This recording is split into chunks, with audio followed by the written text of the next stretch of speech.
All right. What is going on, everyone? And welcome back to Mets Weekly. We are live at this very moment on YouTube and on X for pre-game coverage, continuing throughout the whole postseason of the Mets versus Dodgers. Game 4 of the National League Championship Series. Now, before we get into all the technicalities going into this game, because I do think there's going to be quite an amount of conversation going into this one, of course, with it being a pivotal game 4. I want to remind everyone to subscribe to the Mets Weekly YouTube channel if you had not already for live recordings of the Mets Weekly podcast following every Mets postseason game. For those of you watching live on playback, or you want to join the conversation in the future, make sure to turn on those post notifications to know when we go live. And of course, after tonight's game, we'll be going live for episode number 98 of the Mets Weekly podcast following the game. For those of you in the live chat right now, we love reading your comments, your questions, your concerns, everything regarding that game. If you feel like you're being ignored, you're not. You're just being starred throughout the show. And we'll try to pull up as many as we can to keep the flow of the conversation going. Also, remember to follow Mets Weekly on X and on TikTok for content throughout the offseason over there.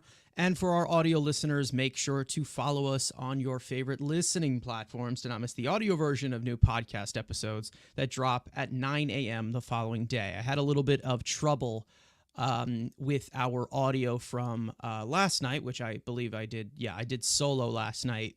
Had a little trouble with that, so went out a little bit later than 9 a.m. So I apologize for that, but I was able to get it out early enough before our show started here, which was my main fear, but it did not happen. But either way, let's move on to our actual reason why we are here, that being Game 4. Let's get into this pre-game show.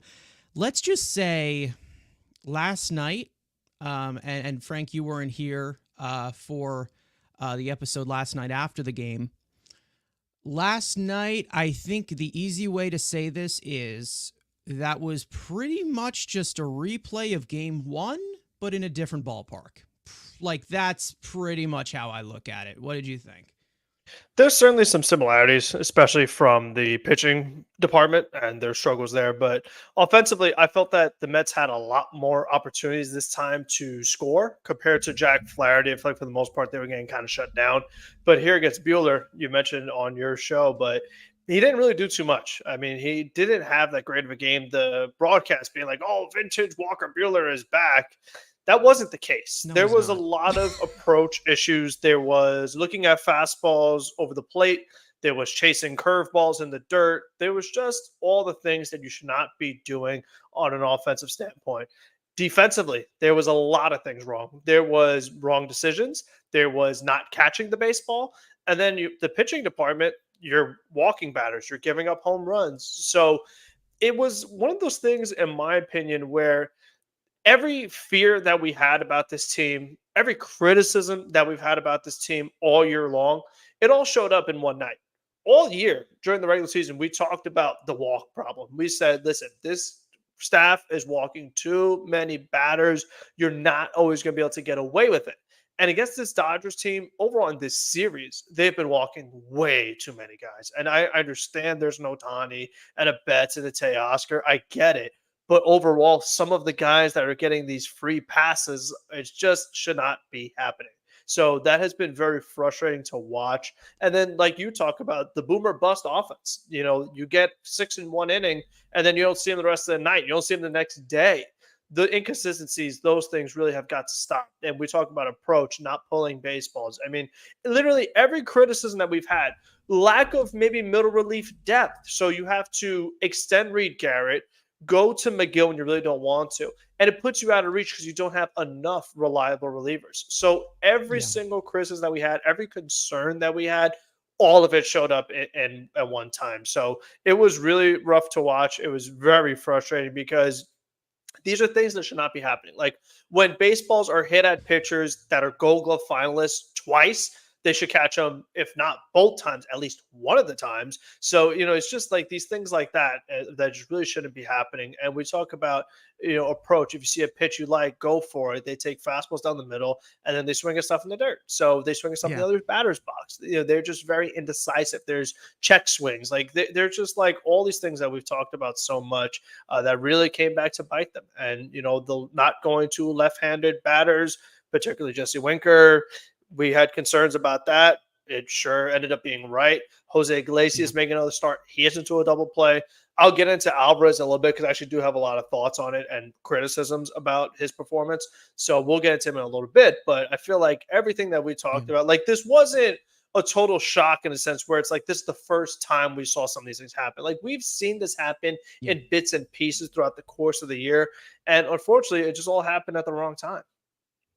Yeah, I mean the timely hitting, the timely pitching, the timely getting things when you need them, it hasn't really done well. It hasn't boded well at all in this series. And, even though the Mets were able to take game 2, I talked about this in the episode last night, which is now available on audio, even though it took forever to get out, that we had a concern going into this that, yes, the Mets can continue to fight back the way that they can, and they always will. And I'm confident they can win tonight. I'm confident that they can tie this series up going into a game 5.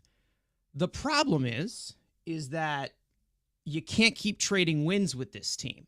Eventually, they're going to end up winning if this keeps going this pattern. Personally, if they take the Dodgers to game 7 at this pace that it's gone so far, and listen, that we still got tons of series left, you never know. If they end up taking a Dodgers team like this to 7 games and they end up losing in game 7, I'm not going to be too upset. I'm not like, again, like I still, it has succeeded my expectations this season. They definitely have 100%. I'm not one that is going to be very angry. Maybe I'll be a little sad for a little bit, but if they end up getting bested by a Dodgers team that should be besting them because they're better, I'm not really as upset. I'm more of just like bummed out, and then you move on. But when it comes to, some of these technical things that we talked about, Walker Buehler, like I said last night so many times, he was awful last night. He was terrible. Like, I'm not even trying to say this in a way to make the Mets feel good. I'm saying this in the terms of Walker Buehler's not good anymore. Walker Buehler has not been good all year. He was terrible yesterday. He was terrible. He was leaving pitches over the plate. He was putting things over the heart of the plate. He couldn't locate a single breaking pitch for his life. And all the Mets did was bail him out the whole time. That's what we kind of saw them bail out Ranger Suarez in that game. But then Lindor said, okay, you know what? I'm going to bail this entire I'm going to bail out this entire team. And he won us that game. Well, Lindor had the bases loaded this time, and he wasn't even able to bail us out in that regard. Walker Buehler, some of the pitches, and listen, I understand compared to the eye test, he did fine. 4 scoreless innings. He threw 90 pitches last night. 70 of them were non-competitive. I can almost guarantee that. He was terrible. He was so bad yesterday, and they still managed to let him get away. They managed to let him get away completely unscratched. The Mets had their opportunities. They had tons of runners in scoring position, tons of them. And there were tons of other conclusions that I do want to bring past you. Obviously, there is one thing that, again, I do want to talk about, obviously more in the offseason. But I do have a strong feeling, and I'm going to say as a strong feeling from that game. And I said this on the episode last night. So for those of you who are watching and tuning in, and did not see our post game from yesterday, I think that, and this is just like a complete different topic, just basically reflecting off of game 3. I have a strong belief right now, and I don't know, maybe it will change, But I have a strong belief right now that yesterday was the final game you will ever see Tyler McGill pitch in a Mets uniform. I do think that that's the case right now. Yes, the bullpen is shorthanded, but when I look at it, they haven't used him at all throughout this postseason. The only time they have used him is in that one game in the game 2 against Philly, and then today in mop-up duty. They're not going to use him for the rest of this series because he's not going to be available. And even if they get to the World Series, they're most likely going to leave him off of their World Series roster because it's pretty much a dead end when they have guys like, probably Brazaban is a better option than Tyler McGill right now. Doesn't say much. Just saying. They probably trust Ottavino even more than Tyler McGill right now. When it comes to McGill, in regards to him, it was pretty much the same that we saw. And even though it was in a low leverage point, it's the same stuff that we have seen from him forever. 72 pitches in 3 innings. Does that sound familiar? Walking batters, missing location, not putting away batters. It's the same thing. And don't get me wrong, and I said this last night as well, don't get me wrong, wherever he goes, he's going to be a phenomenal pitcher. He's going to be great, but just not here. For some reason, they have not been able to unlock anything with him. He has the stuff. He has the talent. He 100% does. And for those of you who do disagree, first of all, that's your problem because I know ERA high, pitcher bad. But when it comes to Tyler McGill and the ability that he does have and the overall talent he does have, he is going to be a good pitcher if some team is going to find it and apply it. And there are superior pitching development in this league as compared to the Mets. Mets, maybe they'll get there eventually, but he is one of those pieces that needs to be cleared out. And I do think that he is the number one non-tender candidate next year. I think it's easier to say that. I don't know if there's any other feeling that you got from there, but I think that's it. I think that's all you have seen from Tyler McGill in his Mets career. He's a guy that he's been here for a lot of years now. He's gotten opportunities, whether that be in the rotation in some spots, and he's had good starts. He's had nice moments, but overall, there's been a lot of injury concerns. So, let's not forget that this is a guy that it just always seems like he's missing time at some point. But the other issue is the inconsistencies. So that even though we have had good moments, he gives you a good start and you're like, oh, okay, maybe he's going to get it going. Maybe he found something. And then he goes back to the same bad things of walking and giving up home runs. And like you said, their lack of confidence in him. And they put him in multiple roles. I think that's the other thing too, is that so they showed a lack of confidence by not using him much, not really warming him up. But the times he did come into the games, he wasn't good. So that also does not bode well for how an organization views you. And I felt like this was his last shot in the bullpen role, which is something that we've talked about on this show for years, is like maybe you give him a little bit of an opportunity in the bullpen, see how that goes. Since the starting rotations had volume issues, there's been injury concerns. You give it a shot. His brother's a good reliever. Maybe he could kind of change his arsenal a little bit to be more reliever heavy, more strikeout dominant. And his velo was up last night, but it didn't matter. So that's kind of what we're talking about. It's like, it's not just a simple throw the ball harder and you're going to have more success. There are some changes that do need to be made that the Mets don't really have time to make right now in the National League Championship Series. Now, the other thing is that we talk about he's been here for multiple years. However, he's had the same pitching coach all these years. So if they didn't find something then, they're not going to find something now. So that's why there's a much better chance of, if he goes into a new organization with a fresh set of eyes on him, there's a much likelier opportunity that they could change some things to where he can be effective. But like you said, with where we're at right now, this is a team that did get to a National League Championship Series, regardless of what the results are in this series. If we go further, if we don't go further, you want to try to get past that. Like you want to say, okay, how can we improve? How can we get to that next level? He's not part of that equation. He's not in your playoff rotation. He's not in your playoff bullpen. He's not on your playoff roster. He should not be on your playoff roster next year. So He's just not someone that should be tendered a contract. That money should be given elsewhere to the new starting rotation that you're going to need with all these guys that are going to be free agents. You're going to need new relievers. There are some holes on this lineup that are going to open up that are going to have to be addressed. So you're going to need some money to be allocated in other areas compared to trying to retain Tyler McGill. If anything, you'd want him as starting pitching depth. But with David Stern's regime and with his history, he could find that on minor league contracts. He could find that on much more controllable young pieces that they could actually mold and develop and just do it for a much better price than what they've gotten for McGill so far. Tons of changes have been made with McGill throughout the years. So many adjustments have been made to keep him healthy, to maintain velocity, to maintain consistency. None of it has worked. You've gotten the same results every single time.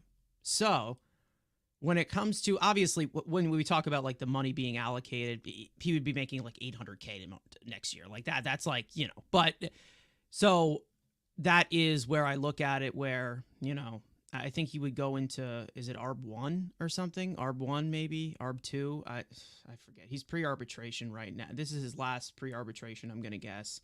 And then because he's arbitration eligible for 2025. Okay, so it's ARB 1, ARB 2, ARB 3. So he's going into ARB 1.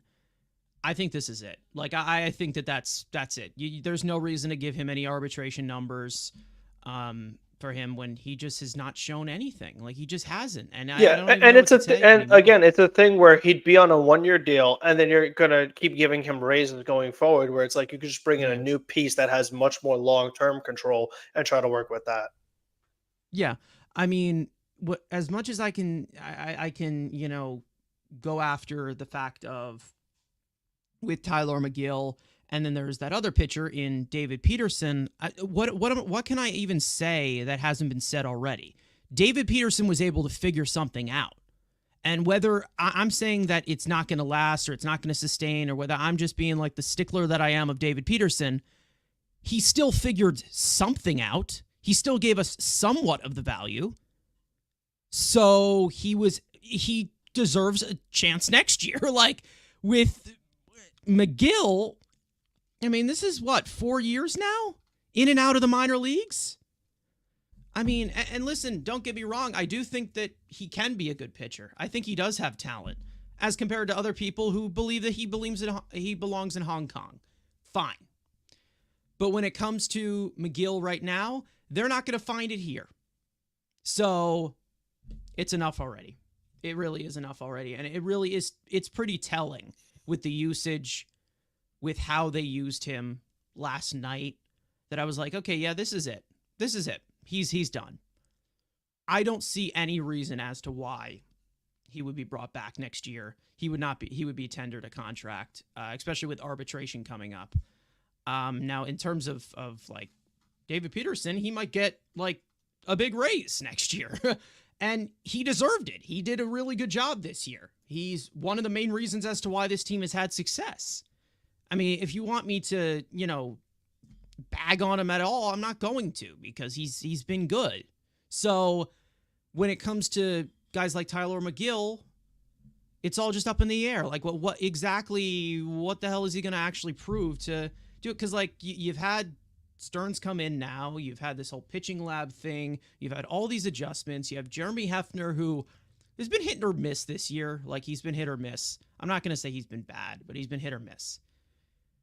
I mean, there's products in here that it's time to sweep it out, and that's Tyler McGill. Now, I'm done with that conversation. I do want to talk about it before we get into this game. I do want to talk about this lineup because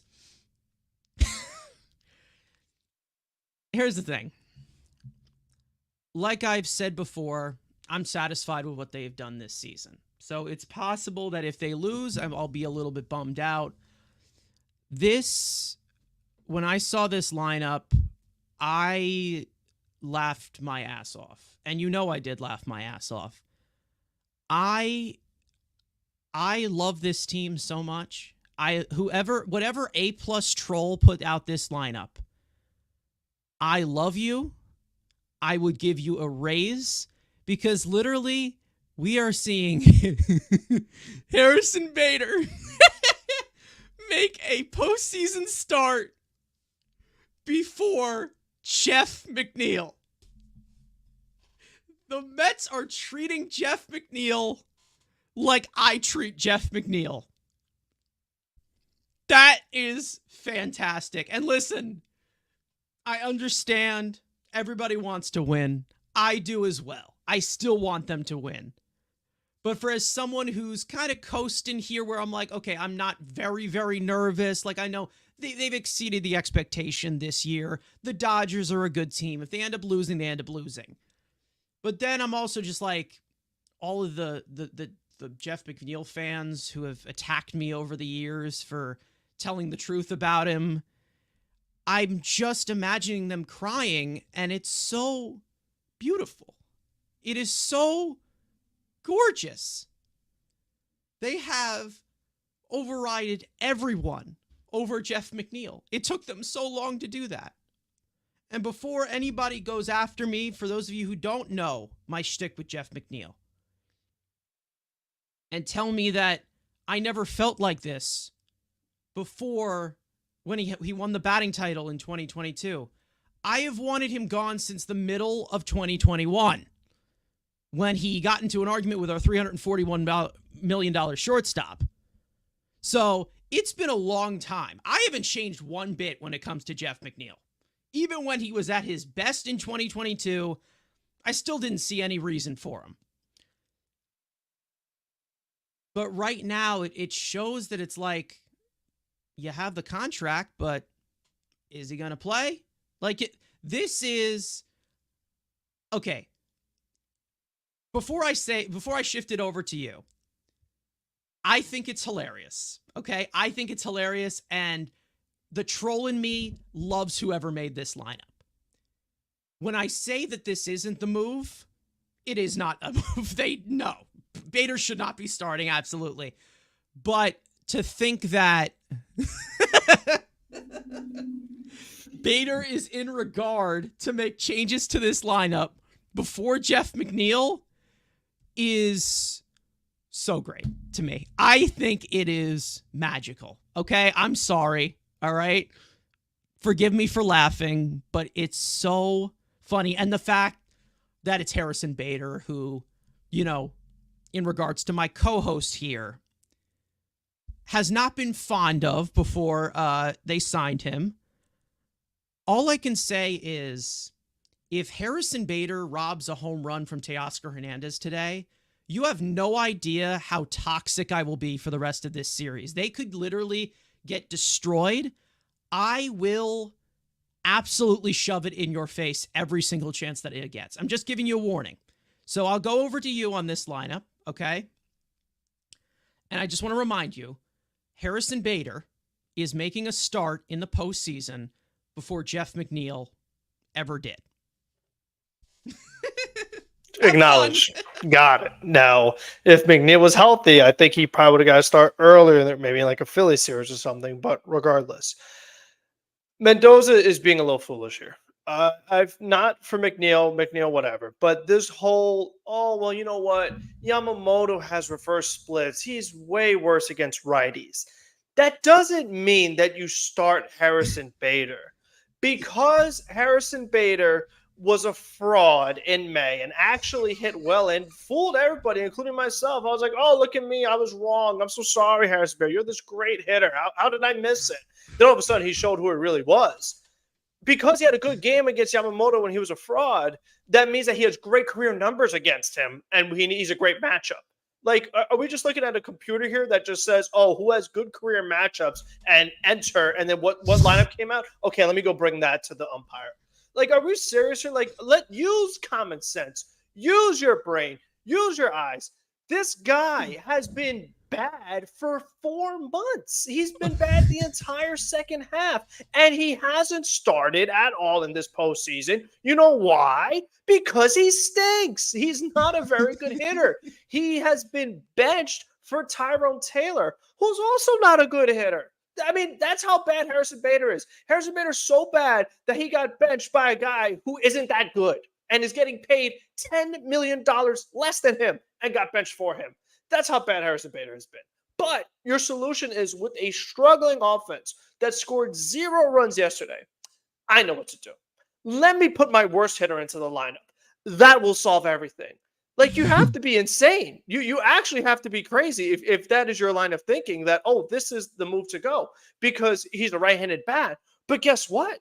Tyrone Taylor also bats right-handed. So you didn't have to do that to get a right-handed bat in the lineup. You didn't have to take Taylor out. And I'm not the biggest fan of Taylor, but man, do I prefer him over Harrison Bader. So I don't get that at all. And then he goes one step further. The gentleman who should be sitting in one of these couches behind me in the retirement home is still in this lineup and is a guy that, we'll get to Yamamoto, is not a good matchup for Yamamoto. Yamamoto relies on chase. He's going to be throwing curveballs in the dirt, and JD Martinez loves to fish for them. He made Walker Buehler look like vintage Walker Buehler last night, when you had a Jesse Winker on the bench who's a much more patient hitter and would not be chasing and would give you much more productive at-bats. So I understand. I get he wants these right-handed bats, but it's like you and I talk about all the time. There's righty, righty, righty, lefty, lefty, lefty. But then there's also, like, who actually matches up well with their strengths and their weaknesses compared to the pitcher's strengths and weaknesses. And in my opinion, I think that once again, Jesse Winker is the better call. Also, Jesse Winker has been hitting the ball pretty well this postseason. And it's one of those things where you've benched him now 2 days in a row. So we know that all of a sudden you can kind of lose rhythm. You can kind of lose effectiveness. And now Jesse Winker, when he does come back to the lineup, I think he'll come back to the lineup at some point this series. Now he might not be a little rusty all of a sudden because he hasn't gotten those reps that he was getting consistently. So I don't know why the loyalty to Martinez is here. He's gone, and you said last night, but at his age, no more JD Martinez. I mean, no more. Yeah. Like, he did his purpose. He had his month or whatever, 2 months. He taught the hitters something. He taught them some stuff, gave them good advice, good mentor. But we're done. Like, goodbye. Thank you for your service. You want to come back as a coach, by all means, but we're done here. So there's no reason to keep him out there. There's nothing to gain from it. He's too old. He's not the same guy. He's not Dodgers JD Martinez. So you can't just do the reverse card on the Dodgers with a Mets JD Martinez. So I just think overall, with how the lineup has been struggling, I just don't think that this was the way to go. It still is just way too similar to the group that's been trotted out there and has had way too many inconsistencies. And I just find that, and that's the other thing too, is that Bader is also a guy who is very chase heavy, and Tyrone Taylor is too. But again, I just don't think that, like, with Bader, I don't think he's a good matchup for Yamamoto either. It's a tough spot for sure because neither one are great options, but I just don't think this was the solution. Ken saying, did Winker curse out Mendy? I don't know, man. I really don't know. Lane coming in here saying, let's go Mets. Junior Swimman saying, what's up, Frank Carson in the chat? What's going on? And Lane saying the Mets have to win tonight. Absolutely. This is the pivotal game 4. So, I mean, this is huge. Now, of course, I do want to talk about Jose Quintana for a second, because Jose Quintana, we know that this is not a favorable matchup for him, mainly because he does rely on this chase. And I do think there is a way for Jose Quintana to actually have success in this, but it's going to be very, very, it's not going to be easy. It won't be easy. But this lineup that the Dodgers have, that is it's a little bit weaker than its usual lineup. But yet again, I will get into in a second, but Freddie Freeman is not playing. The all-time Mets killer is not playing. Tommy Edman is in cleanup, who has destroyed us this entire series. So I'm not saying that Tommy Edman batting cleanup, maybe that like eases him off and you know, he's red hot right now. Then you also have this bottom part of the lineup where Smith, I'm pretty sure, had like 2 hits yesterday, but they were both like in the infield or whatever, and barely past the infield. Andy Pages or Pages or whatever your name, he's not great. Chris Taylor's been terrible this year. Pages, one of the worst hitters in baseball. Bad. Yeah, very bad. So there's definitely a smaller part of competition. I'm not trying to doubt any of these hitters, to be honest. because the Dodgers are a good team and they've had a lot of guys from the bottom of the lineup contribute really well so far in this series. But when it comes to messing up that rhythm, that's where Jose Quintana comes into the mix. He's not going to get that many chases, and I know that the best way to possibly get this Dodgers team out is going to be nibbling around the strike zone. He's most likely going to have to do that today. The contact management is what I'm looking at for Jose Quintana to get outs today. And that's going to be in one of my keys to this game regarding his success to it. The problem being is that last night, the second, no, actually, probably this entire series so far, the defense has been terrible. The defense has just been turning off their brains whenever they want to. Aside from that amazing catch that Tyrone Taylor made, by the way, who was my stud last night, because he basically was the only one who gave us anything to cheer about that entire night. But when it came to, Jose Quintana, it's not a favorable matchup, obviously. And there are some guys in this lineup who do have a really good career against him. One of them being Freddie Freeman, who is now out of the equation. Now I can hit backspace on my notes here. He's out of the equation. So when it comes to Mookie Betts and Will Smith, who actually does have a decent history against him, I do see a way that you can contact manage with a guy like Jose Quintana. The problem is it's going to come out of a cost of nibbling around the strike zone, which sometimes gets Jose Quintana in trouble. He's been on a roll recently. He's been pitching well. He's definitely met his match here during this hot streak that he is on. So, we'll see. Again, Shohei Ohtani has not boded well against lefties so far in this series. Betts hasn't been very loud. Teoscar hasn't done much. So we'll see what happens in regards to that.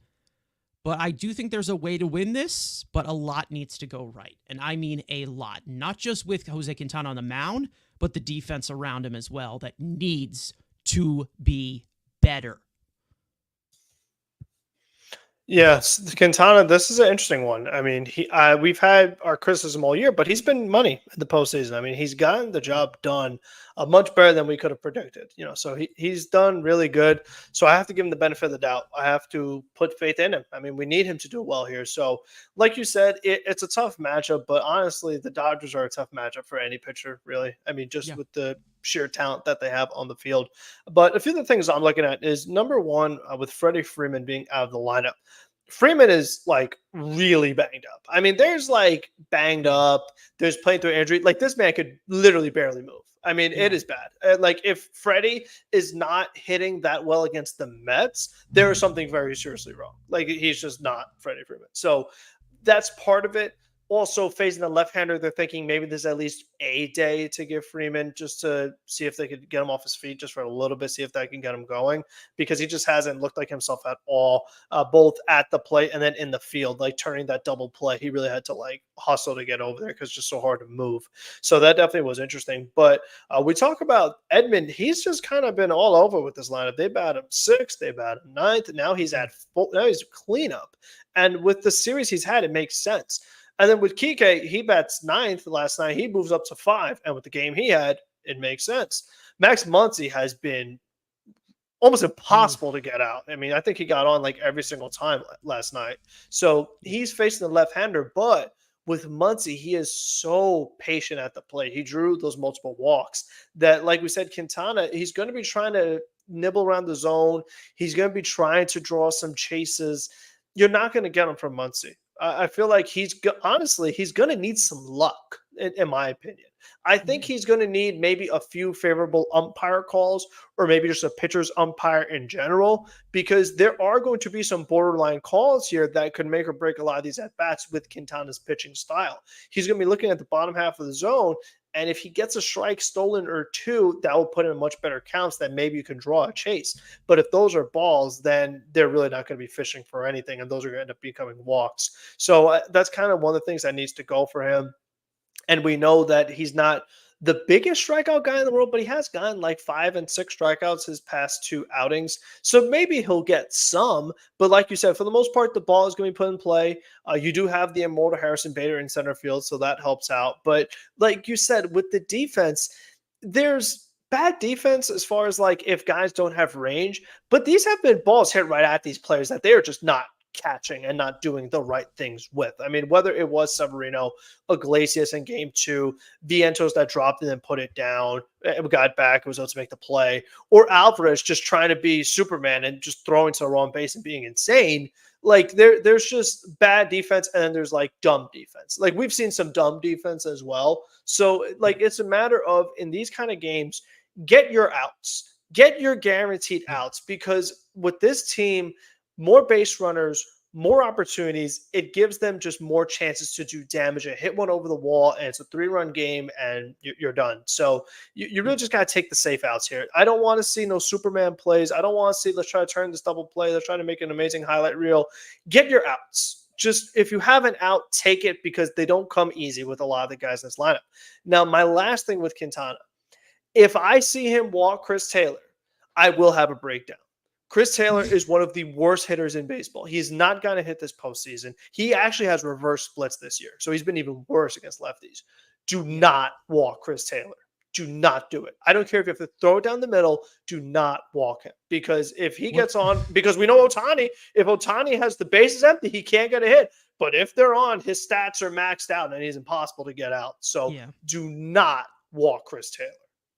Yeah, no, the worst scenario actually personally wouldn't be walking Chris Taylor. It would be hitting him on a 2-strike, hitting him with 2 strikes.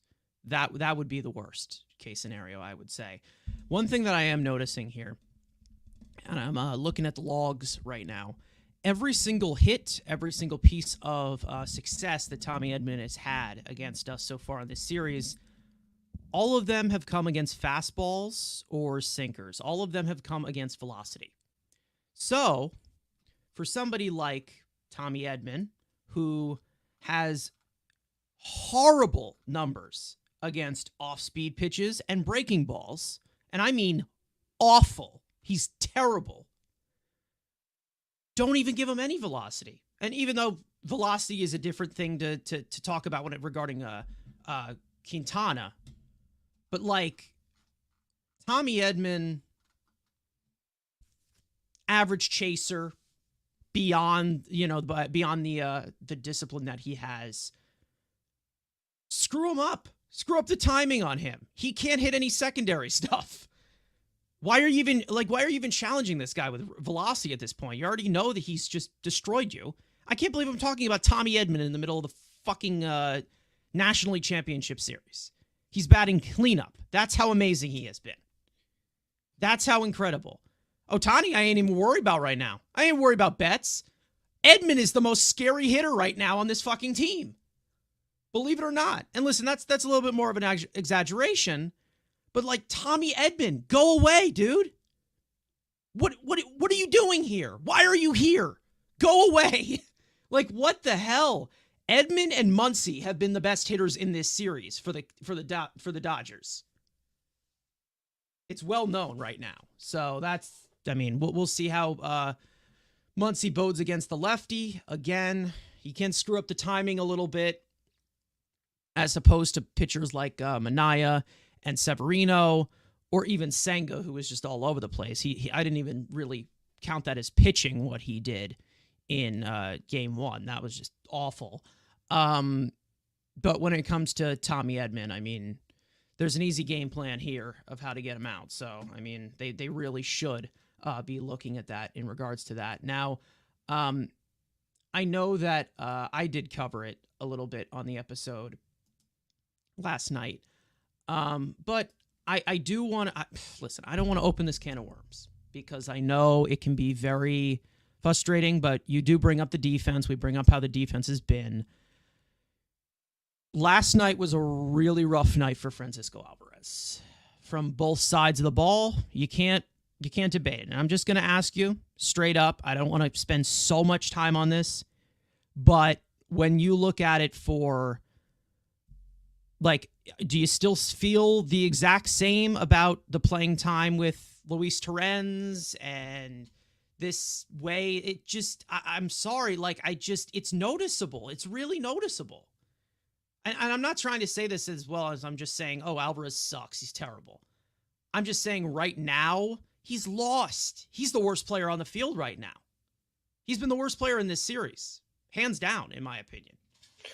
I have a lot of things that are bothering me about Alvarez right now, especially yesterday. They just kind of, like we said, but every bad thing that the Mets have done this year showed up. Like every bad thing that Alvarez has done this year also showed up last night. So I do have like a lot of concerns, but I think it is more so just that overall, like, is Torrens the better option overall? That's up to the pitchers. And for Quintana, he has much, much better numbers with Yeah. Alvarez than Torrens. So maybe for Senga, since Senga hasn't really pitched much this year, if you want to start Torrens tomorrow, you can, like Yeah. that's fine. But I It think all depends overall, what they do tonight, pretty yeah, much. I Yeah. think overall with Alvarez, like I wouldn't say he's had ugly defensive moments, but I think particularly yesterday, it's more so an overall problem that also affects his offense. And I talk about it, but it's like the need to be the hero. So Yeah. I've talked about this before, and it seems like a throwaway thing, but you have to actually think about it sometimes. He has a tattoo on his neck that says the best. He thinks very highly of himself. He's a very emotional player. He wants to be the hero. He wants to be the MVP. Like he thinks extremely highly of himself. So when there's a ball hit in front of him and he has a chance to, throw it to second and make this amazing double play, he's going for the play at second. Like he's going for the big play. When he comes up with the bases loaded and one out, he's not looking for the sac fly. He says, I'm going to try to hit this ball to Los Angeles. And what he ends up doing is the ball flies out of his hands and almost goes into the crowd because he's trying to do too much. He is a very young player, a very emotional player who is trying to do too much. He needs to mature. He needs to develop. And I'm hoping that with more postseason experience, some of this stuff gets cleaned up because there are certain things that he's doing that it can get old. And if you Yeah. do become truly like home run or nothing, it's not going to matter as much because you could hit your 25 homers, but if there are so many times where you're doing the wrong thing in very easy spots, the home runs don't mean much. He's almost, in some aspects, getting like Pete Alonso with his approach at the plate. And he's trying to just hit the life out of the ball. He's taking these insane hacks at the plate, but he's a player who has so much natural strength that's not necessary. He doesn't need to take these massive swings to generate power. He doesn't have another swing. That's the issue right now. He doesn't have a sacrifice fly approach. He doesn't have a single swing. He only has one swing, and it's to swing at 1,000% and try to make the big play and hit the grand slam. He's never going for the sac fly. He's always going for the grand slam. So that's what I'm concerned about. Like, I understand if you're a power hitter. I told him, I want you to be a power. I want you to pull the ball. But there are certain scenarios where you just need to put bat on ball and just look for the sac fly, cut down on your swing. And if you get a pitch you like, just try to hit it into the air and get a little sac fly. Just get us on the board when you're scoreless and you're trying to mess up the pitcher's momentum and confidence. And you just kind of keep the line moving. He's just really doing too much. He's in between. He's, like I say, he's looking at fastballs on the corner, but he's chasing sliders in the dirt. So there's a lot of stuff that it comes with a 22-year-old that doesn't have much experience. It comes with a young player. It comes with an emotional player, but he does need to improve in a lot of areas, especially from the mental aspect. And, there's things that mechanically could be fixed. I mean, Smoltz talks about all the time. It's a very long swing, about the way he approaches and coming from the shoulder, then back up, and you don't have time for the fastball. He mentioned in his pregame interview that he's struggling with the fastball and he's late on the fastball. So he needs to be earlier with how he's setting up with his front foot. So at least he acknowledges the mistakes that he's making, and he's telling you that he's trying to make adjustments. We'll see if any of it pans out. But I think overall there are some concerns But with how it's been for Torrens, he hasn't played in weeks. That I feel like it's not going to solve the runners left on base issue. If all of a sudden the Dodgers are running wild, then maybe you want to get someone that's throwing guys out. But right now, like you look at some of these guys, Freeman has no leg. Muncie's not going to steal you bags. Will Smith's not running. So it's not one of those situations where you need like your catcher that could just throw guys out. And if the pitchers do much better with Alvarez and they want him to catch, you leave him there. But I think that I just don't want. It's not going to happen overnight, though. Like, I mean, maybe if another ball gets hit in front of him, maybe he goes to first this time because of what happened last night. But I wouldn't guarantee it because he's still looking for the highlight play. That's just the kind of personality he has. There are just certain guys that are very emotional like that. And it's something that, again, I hope with the experience improves because it needs to. Because stuff like this, you could only bail out so much with home runs because there are other things that really do need to be cleaned up when it talks about the amount of opportunities that you have and the amount of situations you're in. If you're only coming through in these certain spots here or there, it just doesn't do much overall. We'll see what happens as his career continues to go through. And again, like I'm not saying that I have, a concern about him long term because eventually I do think he can figure it out because he is a very talented player. But there's so many things that I see from him that I'm just like, what the fuck are you doing, man? Like, what? Why? Like, it's just a lot of why. Like, why is that? Why? You're fun. It's funny that you mentioned that because when you said the best, he wants to be the hero. Then I'm starting to think about Jesse Winker, who wants to be the villain all the time. So, but that's just my ADD mind just floating all around. But as for some other matchups that we can get into, I think that it more has to be expressed with the bullpen, of course, because this is a little bit different of a Dodgers lineup than we are used to.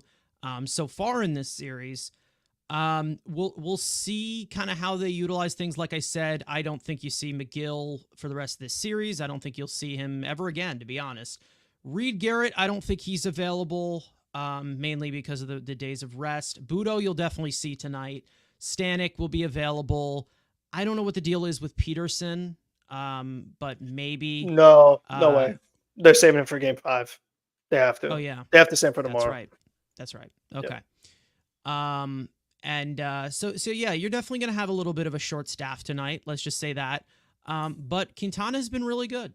Quintana has been good. And I think that the way, if he can connect the dots and find a way to just get outs the way that he's been able to do with balls put in play, he's got to trust the defense here. And even though the defense has not been great, hopefully there's a little bit more emphasis put on that tonight.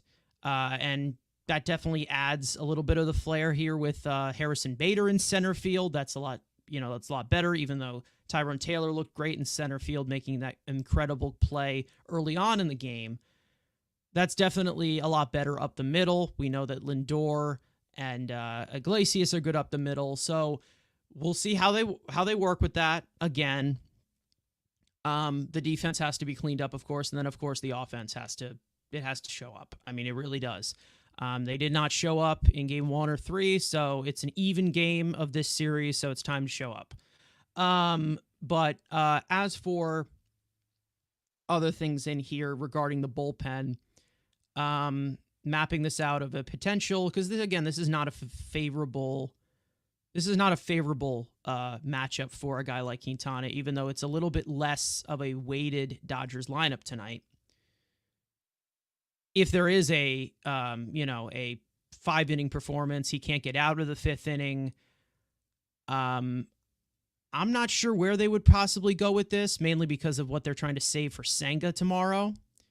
But I don't know how would you approach this, because I haven't really thought about it as much because I've had other thoughts regarding this series. But I don't know. I really don't know how they could really go by this if you don't really get the length. If you get the same length that you got from Severino last night, let's just say that, they might be in trouble. Not gonna lie. They'll be in a lot of trouble. I like you said, I think that based off what they have available and what they're saving for tomorrow, they won't be able to get it done. You're hoping that you can get, best case scenario, you get 6. If you get 6 out of Quintana, Mayton's gonna have to be the next man up because of how much Reed worked yesterday. So you're looking at something Yeah. like if you have a lead or it's tied or you're down by one after six, you would like to go Maton seven, Static eight, Diaz nine. But it's kind of this thing that we talk about. Let's say you get five and a two thirds. Okay, now it's an inning and a third of Maton, maybe inning and a third, like kind of they did in game two, where it's like everyone got like inning and a third or something like that. So I feel like it's going to be those three guys. Those are the three people you're Yeah. seeing. Maybe Budo if it's like the volume is really bad. Like I feel like if you get a four inning outing, it's Budo, then Maton, then blah blah blah. But I Yeah. think that like it all depends on how far Quintana goes. And then if he doesn't go far, you see Budo. If he does, you see the Maton Stanek and Diaz combination. Yeah, it's things like that where you just kind of scratch your head in the fact of where, I mean, you do have Danny Young still here. Obviously, I keep forgetting that he's even here. I don't even The have him issue, listed. That's how this is a forgetful he tough is. day to use him though because of all the right-handed bats that are out there tonight, especially in the bottom half of Yeah, the order. I mean, that 7, 8, 9 is usually a spot where you like to go to him, but with Smith, Paez, and Taylor all being right-handers, even though Taylor doesn't really matter, for the most part, you wouldn't really be doing that. And even if you want to go 9-1 Taylor Otani, like it's just never a good idea to bring an inexperienced pitcher in to face Otani, despite Otani struggles, whether it's against left-handers, bases empty, things like that. And yeah, honestly, it's like a guy like Muncy, he's a bad matchup for Dan Young because Muncy doesn't chase. So there is not really a good spot to put Dan Young in, despite how well he pitched in game one.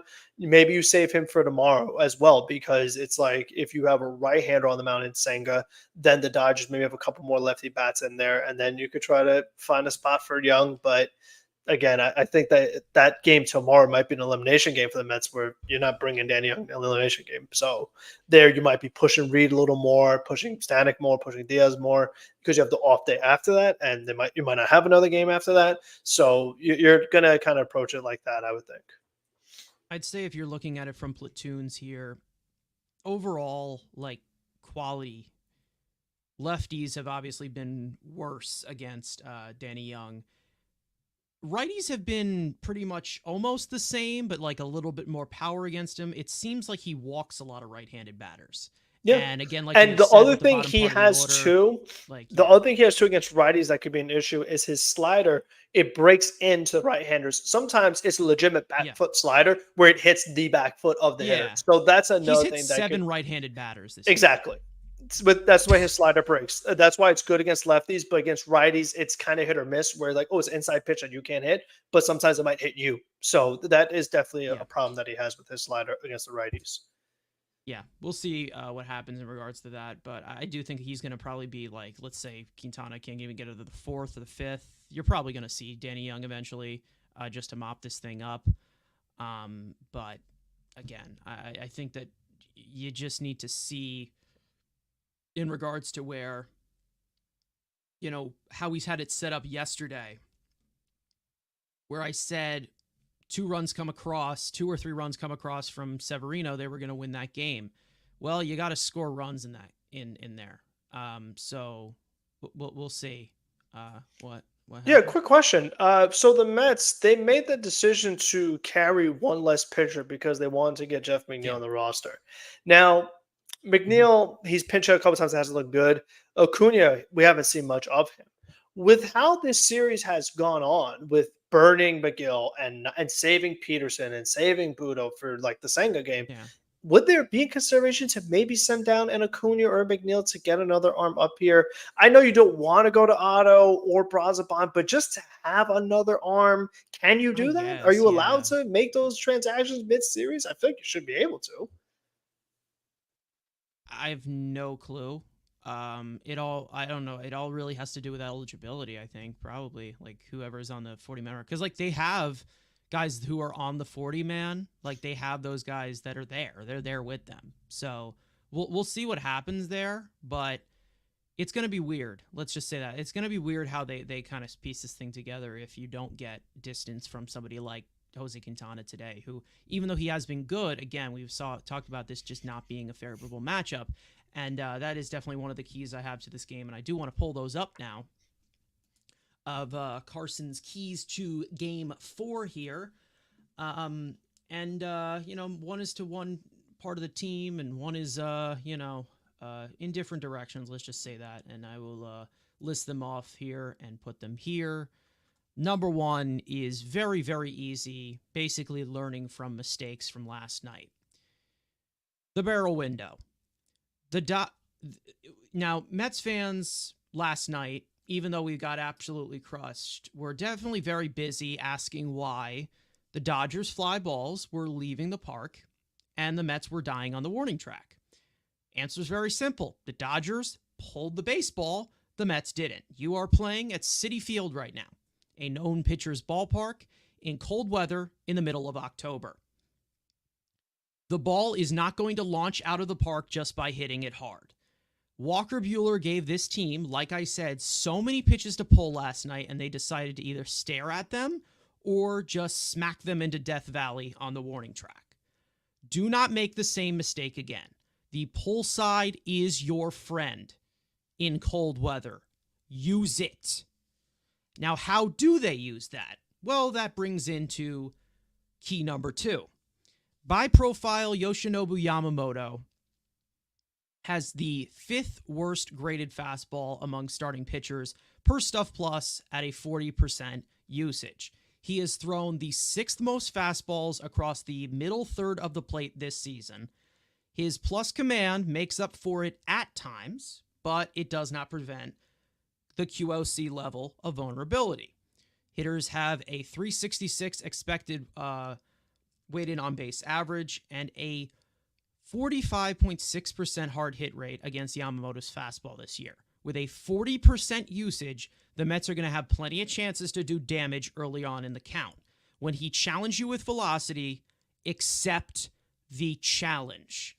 And as for Jose Quintana, the key to him is attack and manage, like I said. Against a Dodgers team that does not chase much, like we said, Jose Quintana could be vulnerable in this matchup. It's very possible. The only way that he can work around being overmatched, in Quintana's case, that would have to be contact management. This might require some nibbling around the strike zone, but Quintana needs to be at A+ level tonight with his command to keep us in this game.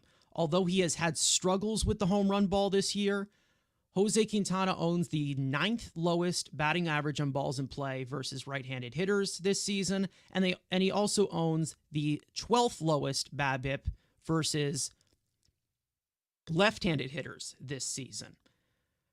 It's pretty simple. It's easier said than done, but Quintana needs to locate, he needs to keep the ball in the ballpark, and he needs to trust his defense. The swing, miss, and chase is not a viable option against this lineup. Now, I do want to do a little bit of a rundown of Yoshinobu Yamamoto because I think we know, what we're dealing with here because we did scout him all off season. But in terms of these just keys in general, Frank, I'll go to you if there's anything you want to add regarding what they can do here to scratch out a win against a really good Dodgers team, even with Freddie Freeman not in the lineup. I think from the offensive standpoint, the point you mentioned about the fastballs is really important. And the reason why it stands out to me is that it's Yamamoto's most used pitch with a 40% usage. So it's a really bad fastball, but you're going to see it a lot. So if you're in the box, sit on it. You're going to see it. So if you see it, hit it. And like you mentioned, pull it. Do not try to go opposite field in Citi Field in cold weather. It's just not going to work out for you. And you have guys that can pull baseballs and do it successfully. I llove to see Marte's first postseason home run and pull one. Obviously, Alonso, pull it. Lindor, Alvarez, obviously. Like, there's so many guys. Martinez, even. Like, how to pull a baseball. I mean, you got to this point. Like, these are professional hitters. Like, if you see that bad fastball and it's over the middle of the plate, I want you to really crush it. So, I do want to see them have, finally, again, I don't think it's going to happen overnight. They've gotten to this point with the approach that they've used. But once again, that approach of be aggressive early, do not fall behind, and then chase at that curveball that you're going to see. You want to be aggressive with the early fastballs and try to make the most out of it. So that's what I'm looking at most offensively. And then, like we said with Quintana, it's really going to be a tightrope that he's walking with his pitch style, the offense that he's facing. But again, like we always talk about, every game for me, my one key that I always have, Never walk the bottom half of the order against this Dodgers team. You never should do it in general, but against the Dodgers team, even more so. There's a more point of emphasis, especially when Chris Taylor's batting ninth. Like I said, my number one key is do not walk Chris Taylor. Do not put extra guys on base for Ohtani. I know Mookie has not done well this series. I know Teoscar has not done well this series, but these guys are just too good hitters with too proven of a pedigree to just be totally silent. Like these guys, I mean, for the Mets fans that didn't really watch much of the series, but they were really good against the Padres. Like Teoscar was hitting massive home runs. Mookie Betts was hitting plenty of home runs. It's not like these guys have had bad postseasons. Even though they've had a bad series, the overall postseason hasn't been bad. So just because they haven't done well in this series doesn't mean that, oh, well, we could just walk guys and face Betts and Teoscar. Oh, no problem. Like at any moment, they could break out and strike. So you still have to be very careful with those guys. So that's why it's more point of emphasis, attack Pages, attack Taylor, and then you see what happens with the top half of the order. And then with Tommy Edman, I didn't get to mention, but we talked about trying to not show the velocity. Tommy Edman is a guy that takes. So for Quintana, it's don't throw fastballs, but with your secondary pitches, try to get them over for strikes because he's not going to chase it. It doesn't mean that because he's hitting fastballs, really just throw him curveballs in the dirt, just don't change it in the dirt because they're just going to walk them and then set up Max Muncy, who's also not going to chase. So it's up Kike Hernandez, who's looking to make a big play happen. So it's a matter of get your changeup over, but keep them off balance, like we said with the curveballs and everything like that, and just kind of see how that goes. Yeah, I don't want to see Tommy Edman facing any velocity whatsoever, especially when he's in the cleanup spot. If he's in these RBI chances, I mean, should not be challenging him that way. You should we shouldn't even be talking about this in regards to a guy like Tommy Edman. Now, when it comes to Yoshinobu Yamamoto, we talked about his fastball just for a second there. I do want to give a little bit of a rundown on him. Even though the main reason why I saved this to the end here is because we already really know the deal with Yoshinobu Yamamoto. We've talked about him a lot throughout this entire offseason. But I do want to do a little bit of a rundown in the sense of, what to expect besides that fastball that is not graded out very well. But he does have really good command, so that's definitely going to be a theme when talking about a guy like Yoshinobu Yamamoto. Now, for those of you who don't know, he is a 6-pitch right-hander. He does have a 7th pitch, which I don't think that he uses anymore. 40% fastball, like we said. 24% splitter, 23% curveball, 6% cutter, 3% slider, and 3% sinker. His best graded pitch is not his fastball, like we said. It is his splitter. It sits 90 to 91, tops 93. About 31 inches of vertical fade, which is more like drop, but fade in the sense of that it has low spin. And of course, the grades 121 stuff plus, 112 command plus, and a 119 pitching plus. The rest of the arsenal, he has the high 90s gyro action fastball. Like we said, it tops 98, 16 inches of induced vertical break. Heavy spin curveball with RPMs over 2,700. He has a hard arm side cutter, which you can also say is a slider, but he also has an active spin slider because they have very similar characteristics. Now, as for some other notes here, we do know that he spent about 3 months on the injured list this season due to multiple upper body issues, triceps, shoulder, very similar actually to what Senga went through this year in regards to the tricep tightness. And of course, with that 5'10 frame, he throws it throws from a very high and deliberate arm slot with great command. He excels at setting up chases and whiffs in 2-strike counts.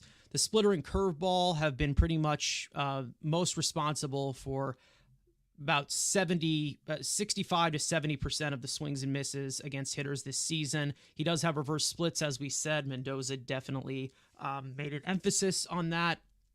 Right-handed hitters have a 744 OPS versus Yamamoto. Not to mention he's given up 30 extra base hits this season in 90 innings. 23 of them have been against right-handed hitters. And of course, the last time that the Mets faced him in May, it didn't go great for him.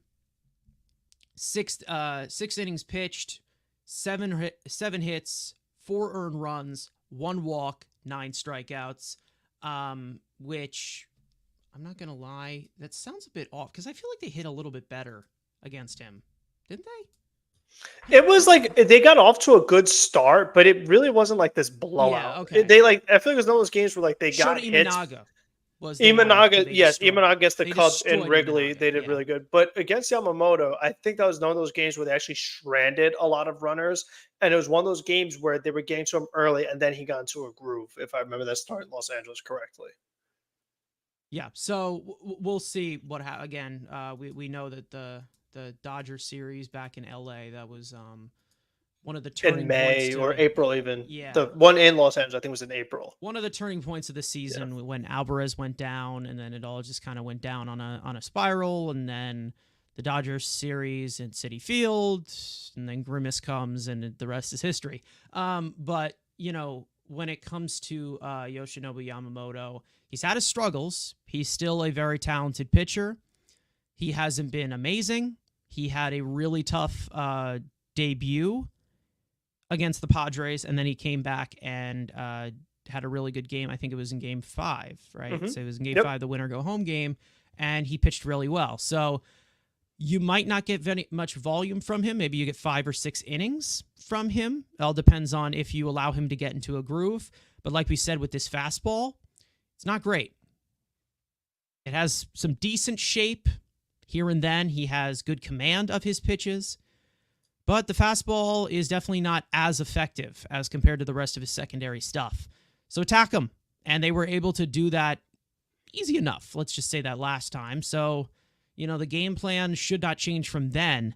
But this staring at pitches where you just see, like, it's just enough already.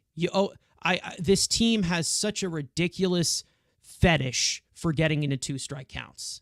It's just no way it's no way to produce an efficient offense in this game. It just can't happen, because then they put you in a really vulnerable state. I mean, you're not going to get full counts every single time, especially against a Dodgers team that works very quick and throws a lot of strikes. You got to take some kind of initiative here. I mean, you really do. And this lethargic staring at 2 strikes is the main reason as to why I can't stand Eric Chavez and why I need him gone no matter what they do this year. But when it comes to the overall offensive approach, it's pretty simple. He's going to challenge you and accept that challenge. Stop waiting for things to happen. Stop waiting for walks. Stop looking for that. And have competitive ABs. The Mets were having competitive ABs last night. And then they got everybody into runners in scoring position. They're just like, oh, let's just swing at everything. Let's just stare at everything.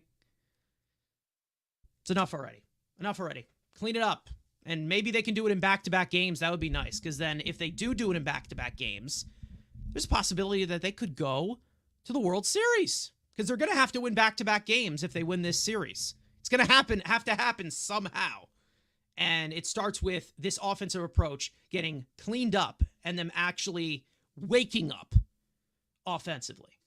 Anything else that you want to add regarding?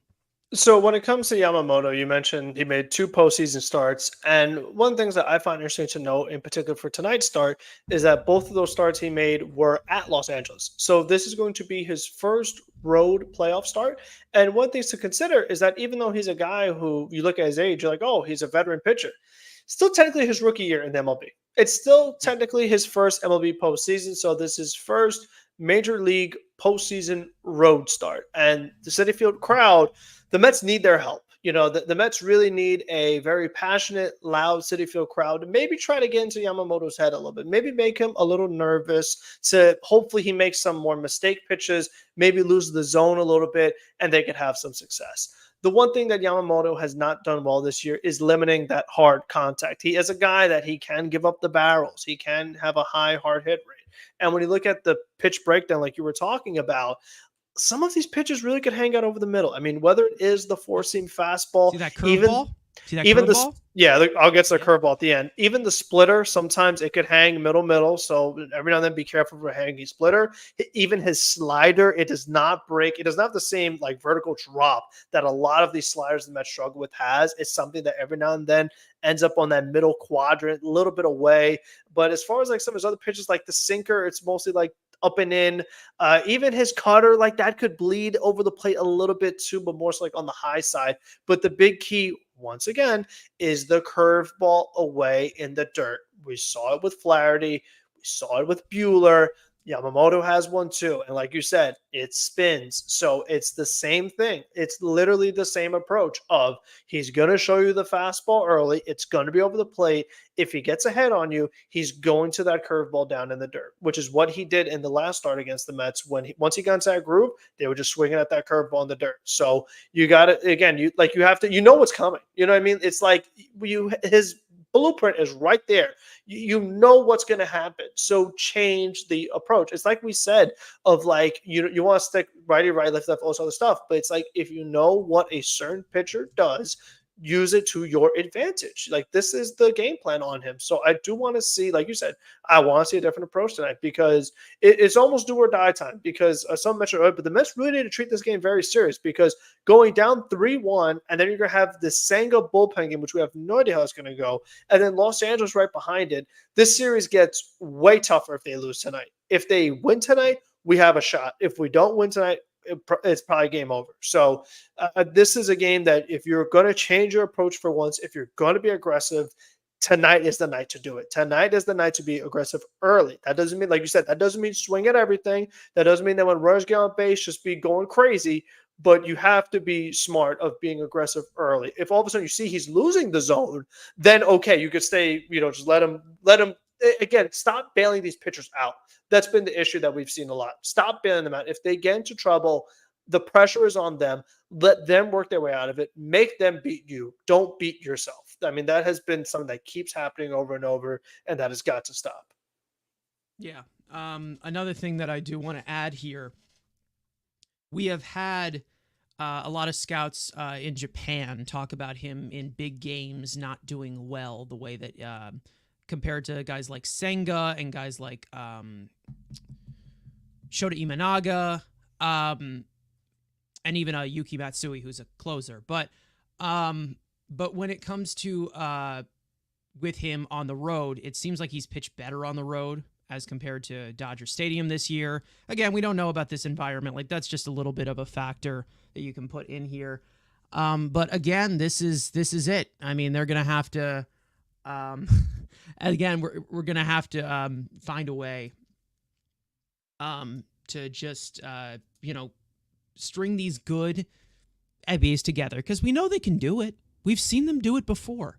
But the fact that it's on a level of, well, it's either 0 or 100, it's not going to cut it against a Dodgers team like this that can take advantage of all of your weaknesses.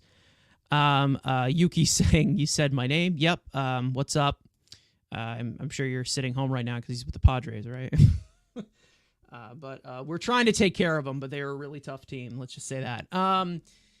But as for all of these other things that we can just add in here, little things going on here. It looks like the Temptations will be performing My Girl for Lindor. I guess it's going to be tomorrow every time he comes up. Tomorrow? No, yeah, I think it's tomorrow. Yeah. That's pretty cool. Well, no, I think what it says they're going to do is they're going to do the national anthem and then sing the song before the game, and then the game will commence. I don't think there's going to be like actual like stuff going on during the game as the doors back. just have a quartet right next to the Apple up there, just singing when he comes up. That would just be honestly. That would be such a Mets thing. I know they want to celebrate the history and everything, but if tonight doesn't go well, we might have to scrap Harvey and get Grimace on that mountain because we need to change some things up here.